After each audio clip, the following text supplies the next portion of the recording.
Hello everyone, and welcome to another episode of Inside the Den. Now today we're going to take a look at Bloodline Champions. Now this is used to be a pay-to-play, and it's now a free-to-play, arena-based combat style game. And as you can see, I'm already in the lobby here, already logged in. I did go through the tutorial, but you can go through the tutorial if you've gone through it or you kind of skipped it. By just clicking there, you can see this guy's going to talk. But I'm going to exit out of there, and we're going to kind of go through a lot of the features and stuff like that that you're going to be able to find in the game. Unfortunately, the game doesn't have a huge user base. I think some of that is due to it does have a pretty high learning curve. And, you know, people like to jump right into, you know, join games, PvP games. There is single-player games, which we're also going to take a look at, where you can fight bots and stuff like that. And be able to really learn how to use your character and use your character against other character types, because learning the different character types is really, really important. But you can see, you know, 1,400 players online, 293 players in solo career EU, 116 teams in Team Arena, 2 vs 2 EU, and stuff like that. And they give these statistics just kind of running the entire time. And you can see right there, 14 there players, 277 active games. But let's take a look. You've got a typical marketplace, you know, with new items, and you can see there's two different types of currency. You've got the fun comp points, which you can pay for with real world cash, or you get these blood coins, and you earn the blood coins. You can see I've got 1,344 already. You earn those by playing different games and achieving different achievements, and we'll show you the achievements and stuff like that in a second. But, you know, they've got all kinds of different stuff, these sale bundles, content packages, and as you notice, some of these, you know, you do have the ability to buy with either currency, but some do require you to only use the fun comp points. So you can browse through the items, and the item lists and stuff like that, and the actual bloodlines. There's just tons and tons that you can pick from. You can see here are some of the different bloodlines that you can pick up, and this essentially in this game, because it's Bloodline Champions, these are essentially your heroes and stuff like that they call them in a lot of other games. And so you can see here, there's quite a list of different ones, and they're adding new ones all the time. So it's pretty cool that they are adding new ones and stuff like that. But let's go ahead and take a look at my account. And you can see you've got a basic summary. You can see I'm level 3, number of victories 3, achievement points, most played bloodline is this one, and then you can see total time played is not very much, but it's pretty funny they've got most played as that one, because I pretty much spent 50-50 between each. You can see here recently obtained achievements, and you can highlight over them to see. So, you know, overall layout, this is nothing different than you're going to see from a lot of the different games, a lot of the arena-based games. You've got different sections here for services, you know, be able to invite friends via Facebook, stuff like that, your friends, teams that you're on, be able to see your statistics for your account. And there you can go achievement points and favorite bloodline and different stuff like that. And you can see all the different bloodlines. And then when you highlight over them, well, first of all, you can see the statistics for each of the bloodlines, but as you highlight over them, you can see statuses locked or unlocked. You can also see the archetype healer, range damage. Let's see if we can find one of the ones I've used. So there we go. There's one of the ones I've used, the inhibitor. You can see games played 1, wins 1, win ratio 100%, highest combat value 3,300. And there's a lot of different statistics here that you can go through. You know, for different people that are real stat nuts, they can really jump into all these different statistics and see all those different things. And this is kind of cool. They've got this leader status. Now, when you can right click on a person's name, you can also view their profile, and you can see the same thing. So, you know, this leader status gets really kind of important, because if they're a leader, then you know, hey, you know what, I don't necessarily want to play with that guy. You can also see his level, and you can see some of the different, you know, recently obtained achievements that he got. You can see the different guys that he normally likes to play with and things like that. So it's kind of cool to be able to see this stuff from other players. Like I said, you could see his achievement points, his matchmaking, and all that different stuff. But let's go back to my account and take a look at a few other things. You can go down here, and you can see in the achievement section, there's a ton of different achievements. There's just your generals, and then you could break it down by your different type of character, and each different character has their own type of achievements. There's also items in the game that you can get. And you can see here's a summary of the different items that I have. Iron Avatar, you see 2 total items, Avatar and Title. Now it's kind of weird that they combine, in the items, they combine the avatars and titles. But you can also get weapons to be able to equip your your bloodlines with, and be able to go there. So also you can do replays as you're playing games. You can see at the end of a game you're able to do a replay and jump right in. But let's go ahead and take a look at let's jump into a single player mode and take a look at some of the modes that are just in a single player mode. And you can see here you've got arena style. Then you also have this capture the artifact. It's very similar to capture the flag. As you can see, the goal in this game mode is to control both artifacts, and each team will start with one artifact. Standing on an artifact will make the player pick it up. So essentially capture the flag.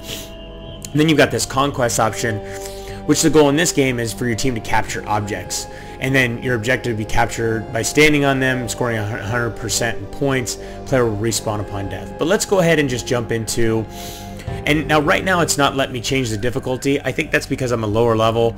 The game does do a really good job. Like when I go in here and I join a game, if you join any of these games, you can see here you've got grades. So you can sort, well, can't sort them right now. I think I may have to select more of them. But let's see if I can do this. No, can't select them. So usually you're able to sort it by the grade. You can also see by you'd sort them by region, by team size, maximum ping. So if somebody does have a high ping, you don't necessarily want them to jump into the team. You can see here you've got grades, so you can adjust this down. So you can take in, let's say, by grade 3, and then do refresh, and you see there's no games in the actual levels that I'm looking for. But you can also do that with ladder games, as you can go ahead and select beginner and say next step, and it'll tell you, you're going to earn less experience or less points towards your ladder if you play against only beginners, or you can go all the way up to veteran with that. But let's jump into a single player game real quick so you guys can see how the gameplay works out. So we're going to go ahead and let the game pick one of these different 9 maps. There are a bunch of different maps you can see as I'm highlighting over them, and there's different maps here for the these different game styles, whether it's capture the artifact or conquest. Now they're not different. You can see temple, but they are a little bit different. And then mire, you can see there's a little bit difference when you actually look at them. But let's see. Once we get into the game, okay, so you're going to go up, or I'm going to go up against 3 random bots. I'm going to have 2 bots on my side. I am ready. So this is the point where I get to pick which champion. And as you can see right there, like this Harbinger is one that I played with, so I'm probably going to play with him again. But some of these other ones you can see they're locked. The Inhibitor, I've also played with that one. I can use him. But I'm going to go ahead and go with the Harbinger. Now, if you do go with the Harbinger, what you can do here is you can look here, or you can also go into the champions, or the Bloodline screen, and you can go to equip. You can see here you've got these different abilities, and they're laid out. Let's go ahead and, we missed him. Let's go ahead and just start beating on this guy real quick. Knocked him away, or he jumped away. Let's pull that guy closer. And see, even when I'm doing different attacks and stuff like that, you can see that the character is able to actually move. So I can be casting a spell at this guy, and he can actually move away from my spell, which can kind of be frustrating because, you're sitting there and you've got him completely lined up. So you really have to pay attention to exactly what you're doing. Now you can see I was able to activate my ultimate skill, which actually reduces the damage that I take. Let's take this guy out. There we go. We killed him. Let's head over here. Let's pull this guy closer. Let's actually shoot a little shadow bolt at him. So that guy's swinging a gigantic sword at him, and I totally missed with that. Let's go back. Let's take him out. He's almost dead. There we go. So we won that round. And as you can see, you've got your numbers here. So the first one to 3 points essentially wins, and that only took 1 minute. And you can see at the end of each round, you're going to get a score. You also get one at the end of the game. You can see, here's my grade. I'm a grade 1. And it also showed my my ping, so you can take it if you've got players that are a little bit slower or stuff like that. You're going to go ahead and take them, and probably not necessarily kick them, but you're going to take, and you're going to be like, hey dude, you gotta jump out, or you gotta pick your shit up, get a faster internet speed or something. So because these games are very dependent upon speed. So I mean, if you've got a lot of lag going on, you're not going to do very well, or you're going to have problems with different players and stuff like that. So let's go ahead and take this guy out real quick. There we go. We got a good hit on him there. Now he incapacitated me a little bit, and then I've got my skill that's on the right click. Let's go ahead and activate my ultimate. Now he's not going to be able to do anything to me. Let's go get him. Now the interesting thing about the camera is, as you can see, it's kind of locked in one place. So you can't really take and and move the camera around unless you click your middle button, and then you're able to actually move the cam. See, then you can move the camera around once I go ahead and I use the middle button. And then you got to re-lock it into place. So you got to actually hit it twice. He actually knocked me back a little bit. He's taking a little bit to take out. He's being a little bit of a pain in the ass. So I'm actually about to die. So let's see. There's only me left, so I'm gonna have to take this guy. Oh, I wasn't able to take him out. All my guys got nuked. So that's the first time that's happened. So let's see if we can redeem ourselves. That random bot was doing a lot of damage. I did a bunch, and it looks like my two guys just got waxed right in the beginning. So I'm gonna have to cover their asses a little bit. See if I can't get in there and get some more attention on me. But this guy should be doing a ton of damage with that giant freaking sword. But who knows? Maybe a complete slacker.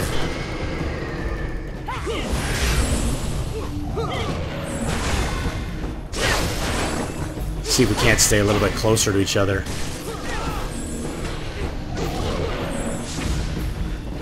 See, and then you got some guys that have, you know, teleport. You got some characters that are healing based. You got some characters that are strictly tanks.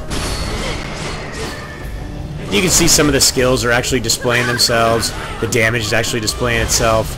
I'm actually locked in place right there. Let's grab this guy real quick, bring him closer. It's actually, let's shoot that bolt at him.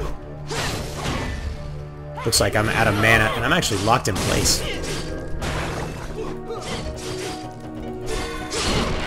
See if we can, me and my partner in crime here can take this guy out real quick. There we go. Overkill, killing blow. Nice giant blood splatter after we took him out. So we won that round. Let's see how I did. Yep, once again, took the top as far as damage is concerned. You can see there's the kills. So I actually killed everybody. And you can see, like I said, my pings there. And different things like that. So it's kind of cool that they're displaying the different stuff. But, you know, the game is very fast-paced. So, you know, if you're not really ready for that, and you know, you kind of like more of the Dota style, or the Heroes of North, or League of Legends, where you've got the different lanes to go by, and more of, I guess you could say, more of kind of RPG elements. Because this game definitely, it has a lot of the basic arena combat elements, but it doesn't necessarily have a lot of the RPG elements. And you know, for some people, they kind of like being able to earn experience, level up, buy items, all of that different stuff. So let's go ahead. He's not going to be able to kill me, so I'm going to go ahead and take him out right now. There we go. And they've got one guy left. Let's see if we can find him and help take him out. And you also, like, another big thing is, you know, having to actually aim. For some people, that's, you know, a little more difficult than you think, especially when you're in melee combat or shooting a long range shot or something like that. So there we go. I've leveled up, gained level 4. You can see I got 136 experience, game rewards, 12 coins. And then Titan bonus, requires Titan. Not exactly sure. Let's see if we can highlight over. All users have to have bought the Titan edition, and the game will receive a bonus of blood coins. More information regarding Titan bonus can be found in the knowledge base. And you've got your daily bonus, which I believe I already earned. You could jump right back in, and we could play that game again, or we can go back to the menu. Let's actually show the scoreboard. So there I am, right at the top. And obviously, of course I'm going to be at the top because I was fighting nothing but bots. So it makes a big difference when you're fighting human players and all that stuff, and they know a little bit better on how to combat the things that you can do to them. So let's head back to the menu, take a look at some more of the things in here. So, and as you can see, they do the usual stuff. You've got the basics, being able to go through and invite a friend and all that different stuff. You have your support things there. You've got different tournaments. They do different tournaments all the time. And then you've got your knowledge base here. Let's go ahead and take a look at that. So in your knowledge base, this is where you're able to go in and learn things, you know, in the beginner's guide. You've got advanced guide about positioning, buffs, debuffs, EX system, chat commands. So if you're kind of lost, like how do I do this or how do I do that, you definitely want to jump in the knowledge base. And even when you're in the tutorial, it'll definitely talk about, like, you know, hey, this is where you want to go if you want to learn more after you're done with the tutorial. But I highly recommend for those of you who want to play the game and you want to learn the basics, run through the tutorial. It only takes about 3 to 5 minutes to run through the tutorial. Gives you all the basics. It's pretty simple and a lot of stuff you're already going to know. But one thing you do have to get used to is a lot of the movement is WAS and D. It's not the point and click style that a lot of people are used to in games like this. So, but as you can see, the graphics are nice, sounds are good, and if you want something where you can jump in, you can see, I mean, I played a full game, a full match in about, you know, even if I did it and I was joining a full PvP game, it would have only taken like 6 minutes because you have a 2-minute maximum and you only got to win 3 times. So it's something you could jump in and play really quick and then be done with and, you know, move on to another game you want to play, or, you know, move on with your day if that's what you need to do. But I hope you guys enjoyed today's trip inside the den. Don't forget to subscribe and keep yourself updated as each new episode is released. And if you'd like to play or learn more about Bloodline Champions, you can read our full review at MMOden.com or just click the link in the description. Till next time, thanks for watching.